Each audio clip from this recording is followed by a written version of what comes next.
It seems no matter where in this world you live, monsters lurk in the woods. These subscribers sent in some creepy stories from the woods that they wanted to share with you guys. If you have a story you would like to share in a future video, be sure to submit it at swampdweller.net or the email you can find in the description down below. I would love to share your story with everyone here in the swamp. It's stories like yours that help keep this channel going. Now, without further ado, let's get into these creepy, deep woods horror stories.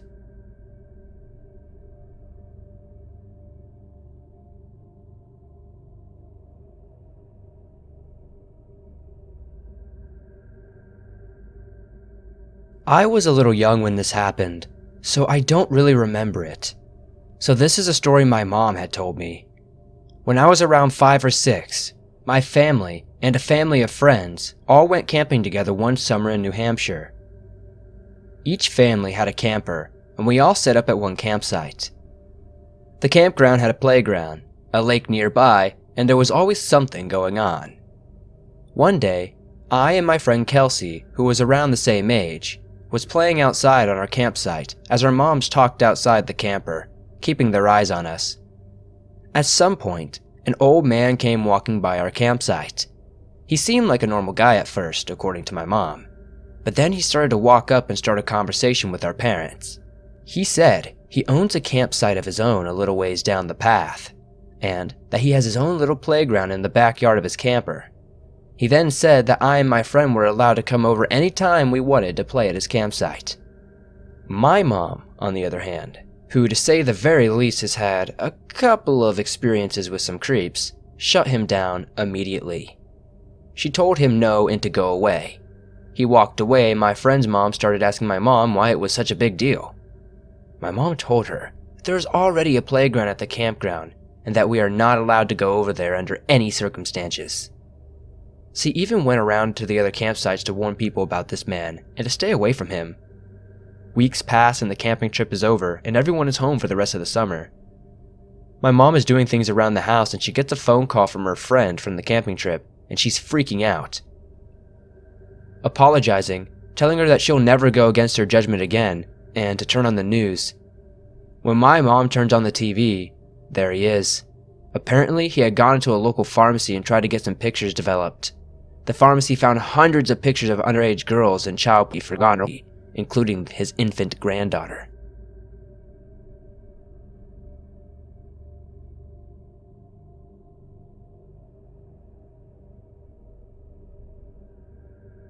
This happened a few years back.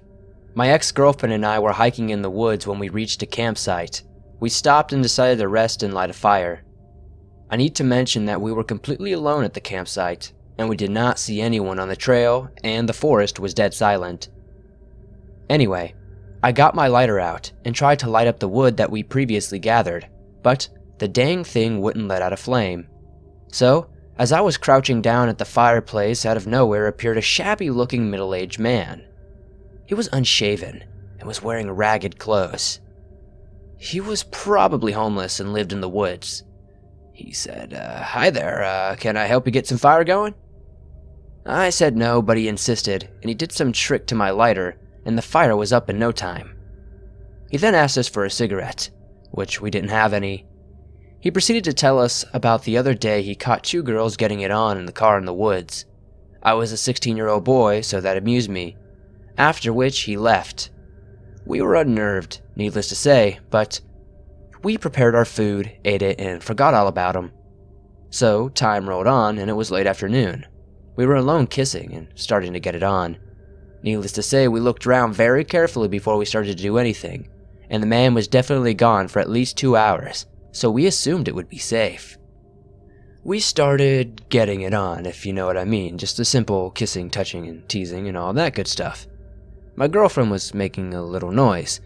We weren't naked at this point by any means. At one moment, I decided to lift my head up and I saw the man hiding behind a tree looking at us. A chill went down my spine. Was he stalking us this entire time? I told my girlfriend, and she jumped up in fear. We got our bags and booked it out of there. At that moment, the man said, "Leaving so soon?" I turned around and he had his thing in his hand, pants around his ankles. We started running, and at one point I looked back and I saw the man running after us, and I think he had a knife in his hand. It was getting dark when he said, "Come back, kids, I'm not gonna hurt you."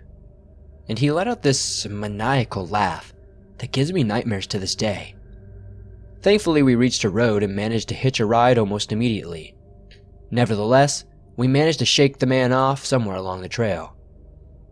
When we reached town, we informed the cops and they searched around the campsite but couldn't find him. A few months later, though, the naked bodies of 2 teen girls who went missing were found near that exact campsite. I hate to think what would have happened if we tripped or that man caught up to us. I'm just glad we got out of those woods alive, and needless to say, I don't venture off into the woods anymore.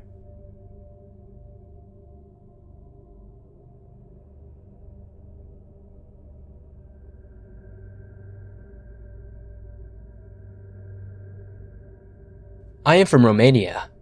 4 months ago, I took my nephew camping in the Moldavian Carpathians, in an area called Vatra Dornei. It was just the 2 of us, and my sister was to join us the next day. We were with my Jeep Patriot, which I set up for my nephew to sleep in, and for me, I had my hammock. The first night was nice with a campfire, barbecue, and singing. My nephew went to sleep after midnight, and I stayed to finish my beer before sleeping. In Romania, we are allowed to only have traumatic rubber bullet pistols, which are basically glorified slingshots that go boom. I had with me a .45 caliber Fort 12 pistol, which never leaves my side. All night, I heard shuffling in the forest, which kept me up all night, and had to draw the gun a few times, honestly. In the Carpathians, we have bears, but they don't run around our area. Finally, the shuffling stopped when I stirred the fire and lit it again. The next day was nice. We did fun activities, and in the evening my sister finally arrived.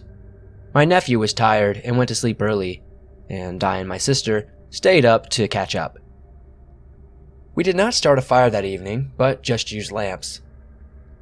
After setting up her tent, we decided to open a couple of beers we kept cold in the nearby creek. I said I will go get them. I pointed my flashlight toward the creek, set it to max brightness, and my blood turned cold. Between our campsite and the creek, about 25 meters away, were 2 glowing eyes. I immediately said bear. My sister got up and started yelling and making noise. Both of us are avid hikers. We had encounters with bears and knew how to, react to them. The eyes just moved left and right but did not move. The bear was standing up on 2 legs, which means that it's gonna attack. Then I realized that my flashlight was lighting up a shape way too thin to be a bear. I told my sister to cover her ears. She hates guns and covered her ears and closed her eyes. I fired 2 shots in the air and almost fell on my butt over what happened next. A fraction of a second after the second shot, the thing jumped instantly up a tree, then another one, and disappeared. Like it was a monkey or something. My sister said, "Is it gone?" while still clenching her eyes. I just sat there dumb and said nothing. I did not know how to react. It happened so fast. My nephew opened the car and asked what's going on. My sister told me firmly to put the gun down. I put it down, and smiling, I told my nephew it was nothing and to go back to sleep. I hadn't told my sister what I saw while shooting in the air, and I told her I will be making a small campfire just in case the bear is still around. I switched on my Jeep's lights and went to the creek to pick up the beer. I sat with her and laughed it off, saying it was strange for bears to be so far up north of the Carpathians. I stayed up all night, again, and fell asleep on my camping chair somewhere close to dusk. The next day, we went to the town nearby to declare to the police that I had shot my pistol as a warning, as the law in Romania dictates that I have to. The officer looked at me and said, "Are you sure you saw a bear? They are very rare this far up north." It is a big problem in Romania if you shoot your gun, and both me and my sister had to give a lot of statements. The officers were cool, and in 40 minutes we were out. I haven't told anyone what I really saw that evening. I just said it was a bear and some sort of weird experience. Somehow it got too up north or something. I don't know. I was not drunk and I still have no issues believing what I saw. It was the first and last time I went camping in that area. I decided to share it on your show now, in hopes that maybe some of your Romanian listeners had something similar happen, and maybe I'm not a madman. Thank you for reading.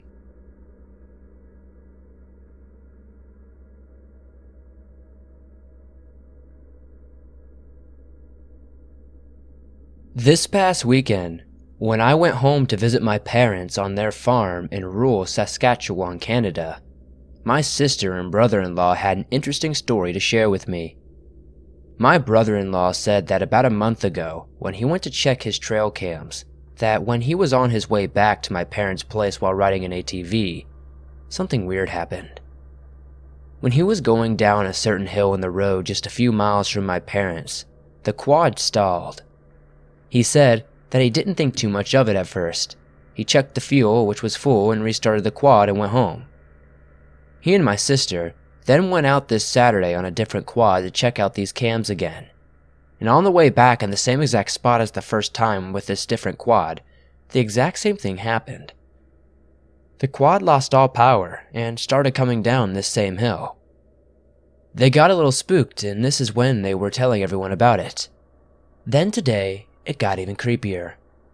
When one of my parents' neighbors came over for a visit after lunch, and we were telling him about this when he looked a little bit flabbergasted and said that his old side-by-side has done that same thing on that same hill 4 to 5 times in the past few years. And he always just thought it was because it was old or something. Has anyone ever heard of anything like this, like dead spots or something?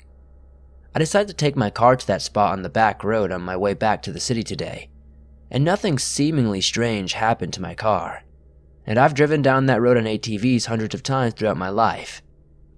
My dad said that sometime around 30 years ago there were crop circles in one of those fields about 3/4 of a mile away.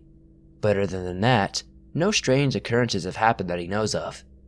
I've never really heard of vehicles randomly stalling before, and figured I'd share my experience on the show in hopes that somebody might have some information.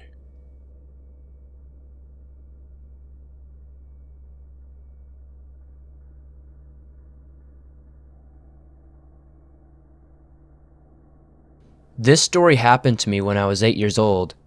I was spending my winter vacation with my grandparents at their house on the mountainside of my country. My grandparents don't live there anymore, as my grandfather died in 2012, and my grandmother moved closer to us in our city. She is 85 now. When I was 8, my mom moved to Atlanta in the United States for a while, leaving me and my father home. My father had 2 jobs and no time to raise me, so I would often stay at one of my grandparents' houses, usually either her parents or his parents, obviously. The house on the mountainside was my grandparents' on my dad's side. We still own it. The house is officially 135 years old now, and is one, if not the oldest and best preserved house in that area. It caught both world wars and the Balkanic War. I still find bullets under the ground sometimes. Each house was placed linearly in the sense that you had a road, and on each side of the road there would be a house that separated you from each other. Each house was separated by smaller streets that would head towards a river and a train bridge. I would often go across the bridge and the river as a child, but that is a story for another time.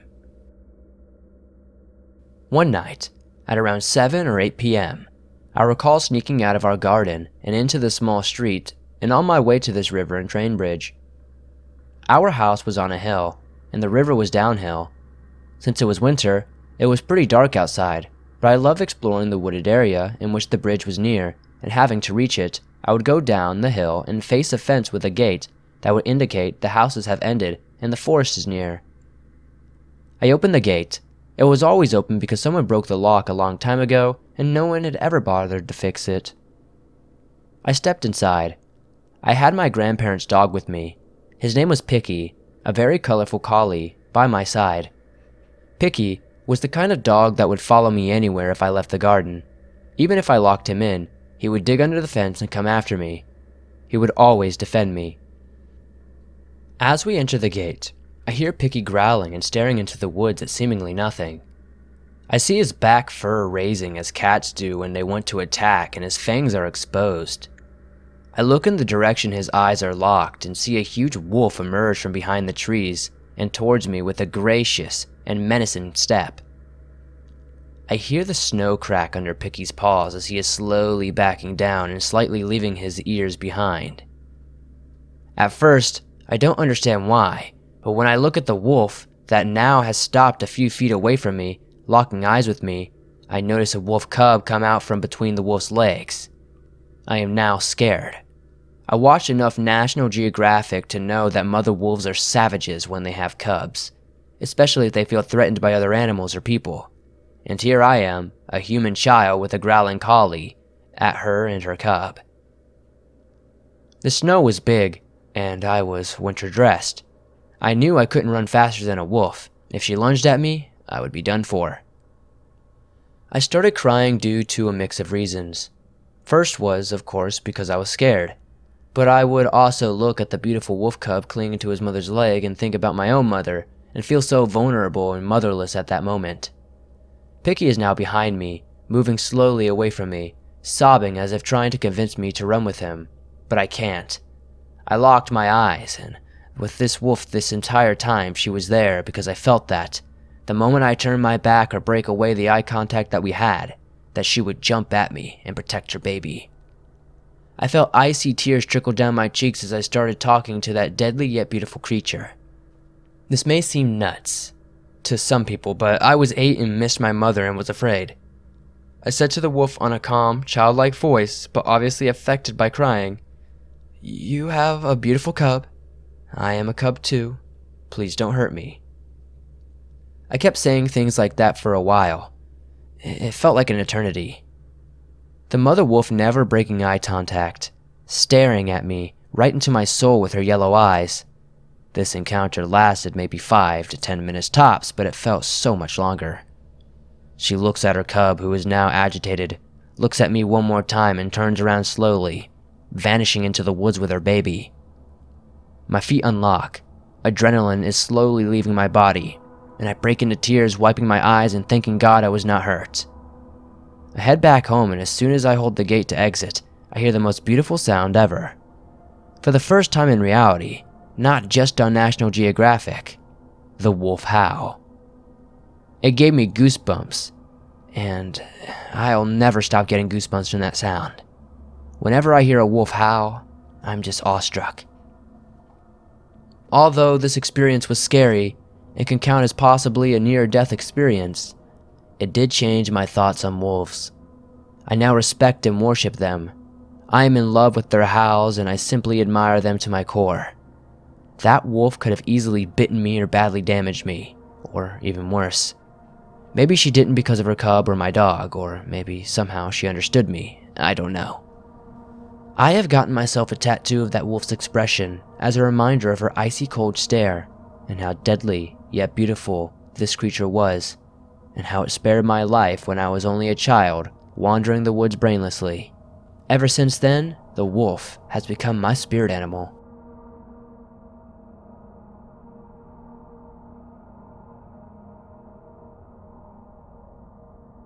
I want to start by saying that at no point in this story did I fabricate any detail. The year was 2013. I was finally old enough to go big game hunting in my state of Michigan. My uncle was kind enough to take my dad and I up north to his small cabin. It's sometime in early November or December in Michigan at this point, so it's absolutely freezing and there is snow up to our knees. The day comes for my dad and me to set up in the deep woods at our blind. It is a 2-person blind, so we're sitting back to back, scanning the opposite direction of each other, looking through the tree line. Hours and hours go by, and we see no sign of activity. No deer, nothing. So I get up and walk a little ways down, following deer poop and prints. I reached an area that was just breathtaking. A hidden stream in the middle of the forest. The sun was cutting through the trees, and it was so warm and relaxing. I sat down and started to daydream when I feel the ground vibrate with 4 individual footsteps, so I snapped my eyes to the direction it was coming from, only to see the back of something huge jumping over the stream into the thick brush on the other side and get away, all within at least 2 seconds.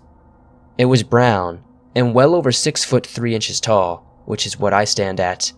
I do not want to claim I saw Bigfoot or a wild man, but I honestly don't know what I saw that day, and that's the best thing that fits the description. If anybody has any idea what I could have saw that day in Michigan, please let me know.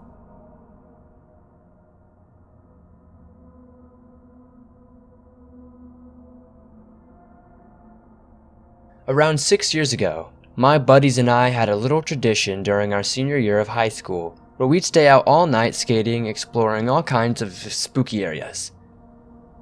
This was before any of us had a car, so everything was traveled by foot. One night, in particular, we had ventured out over an hour from our usual exploration areas, and we came across a heavily wooded area that we hadn't ever been to before. The time had to be around somewhere between 2 or 3 a.m., and just looking into those woods gave me an incredible feeling of unease that I had never felt before. My buddies were determined to go through it, but I decided against it, and instead told my friends I'd just skate and walk around and meet them at the gas station on the other side. It took me around 30 minutes to skate around the entire area. I waited at the exit of the woods for about 15 minutes before crossing the 4-lane street that led to the gas station. I asked the clerk if 3 other teens had come in. He tells me no, so I head back out and wait in front. 10 more minutes pass before I can hear heavy footsteps moving quickly from behind the gas station's main building. Next thing I know, I see all 3 of my buddies, sweaty, out of breath, and looking like they've witnessed a murder. We head into the gas station and sit at the small seating area. They then go on to tell me that somewhere halfway into those woods they heard strange noises behind them, and when they all turned to look back, they saw a tall, white figure with red eyes staring at them. They said they freaked out and just took off as fast as they could. As they neared the end of the woods, they could hear the leaves and branches rustling as if it were chasing them. They kept running until they crossed the road separating the woods from the gas station, and once they were at the back of the gas station, they looked back and could see the figure just standing at the edge of the woods, unmoving. The way they described it was that it only vaguely was shaped like a human, more like a Sasquatch or Bigfoot type creature, but it was white in color and had piercing red eyes. Honestly, I had never seen anyone so distressed in my life the way that my friends were that night. They genuinely seemed terrified, and that night was the last time they ever wanted to stay out all night. I think about this night a lot, even to this day.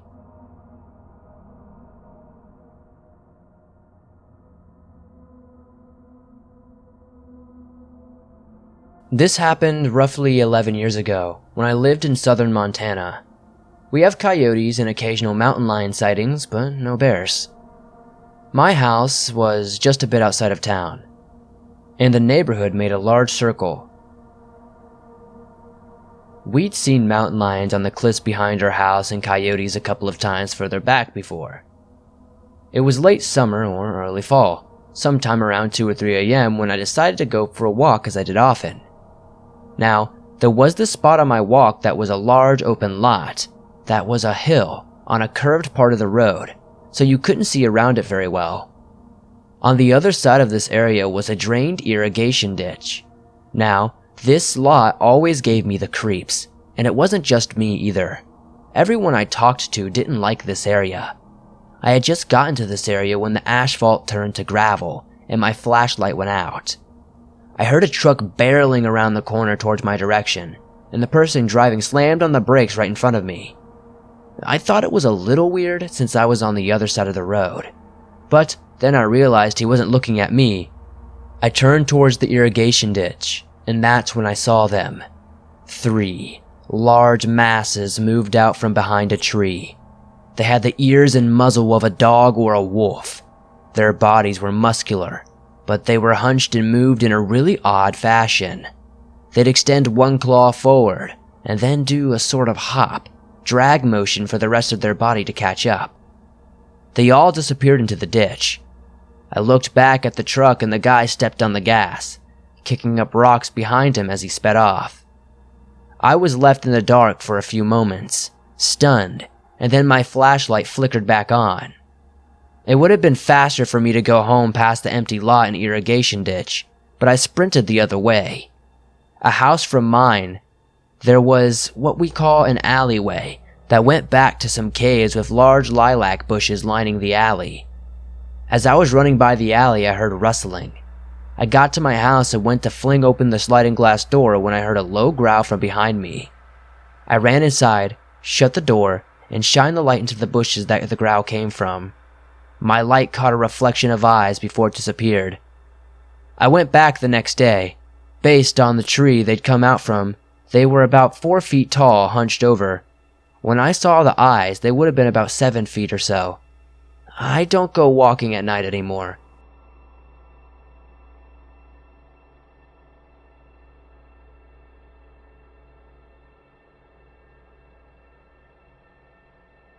I lived in Massachusetts for 17 years of my life, and I've encountered a lot of wildlife in my time here.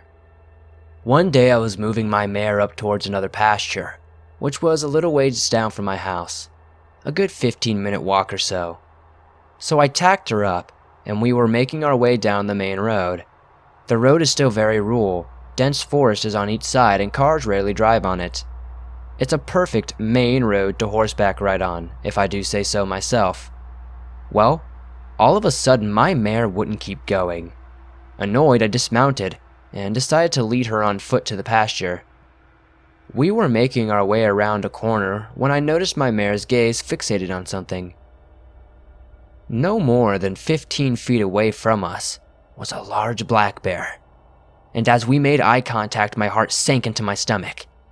I was 16 years old at the time and barely weighed 100 pounds. And staring down something so large is unforgettable, and one of the scariest things I've ever experienced. Not only do I have this thing's attention, but I have a whole dang horse with me as well that's not gonna cooperate. And I'm on the ground, and not even on the horse. Maybe I didn't act the way I was supposed to, but I'm alive, so I'm not complaining. I slowly started backing towards my mare, and not wanting to risk anything, adrenaline does weird things. After I re-rounded the corner and the bear was out of sight, I mounted my mare and made my way back to my house. I actually drove up with my car and managed to get a few blurry pictures of it. I have a lot of unexplained and borderline paranormal encounters in the woods, but nothing beats Mother Nature's creatures. I know this wasn't incredibly scary, but in the moment it was really freaky, and obviously you could have lost your life.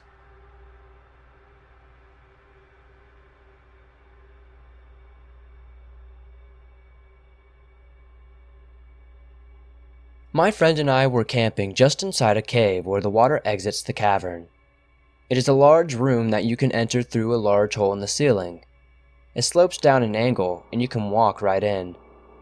We had been coming here for about once a month for 6 months or so and camping. This night was a full moon and clear. We had built a fire inside by our sleeping bags and were getting ready for bed. I needed to get some more firewood, so I walked up and out of the cave. As I was standing there, I was amazed at how the woods were lit up from the moon, and a silvery lining that was cast on everything. As I stood there admiring this awesome place, I heard a very low growl right behind me.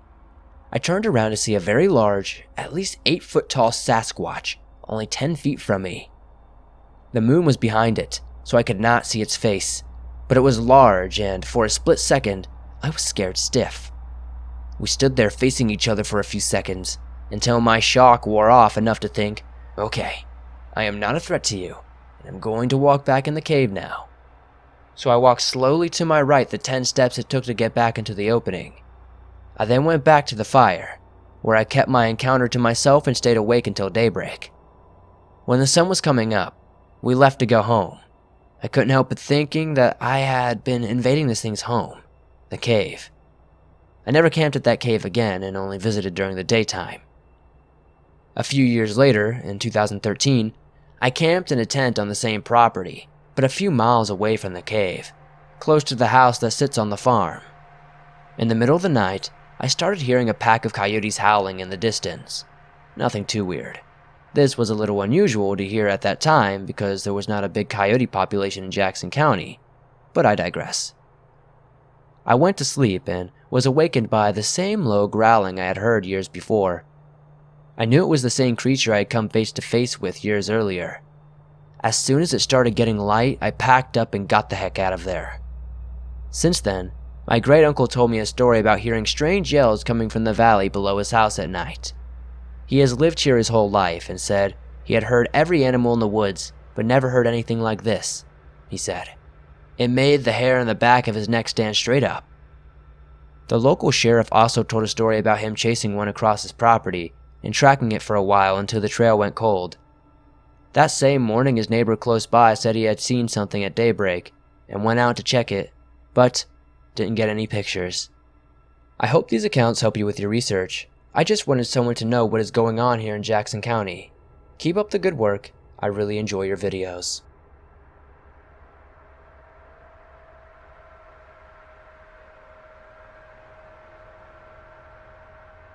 Thanks for listening to these creepy stories from the woods, sent in by viewers just like you. If you enjoyed these stories, please hit that like button, as it helps me out a ton.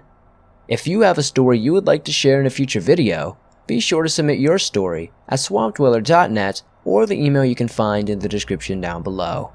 I would love to share your story with everyone here in the swamp. It's stories like yours that help keep these videos going. If you're new to the swamp, why not join us? Hit that subscribe button and turn on notifications to never miss a new video, as I upload them almost every single day, and all things natural and supernatural. If you guys aren't aware, you can download your favorite Swamp Dweller scary stories on iTunes, Spotify, Podbean, Stitcher Radio, and pretty much every other major podcasting platform that you can think of. I know some of you guys don't have the data all the time to watch these videos, so I figured this would be a good way to help you. Thank you guys as always for supporting the swamp.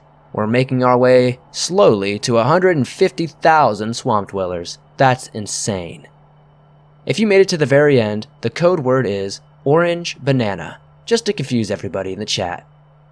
And it also lets me know how many of you watched to the very end. I'll see you guys soon with another creepy video.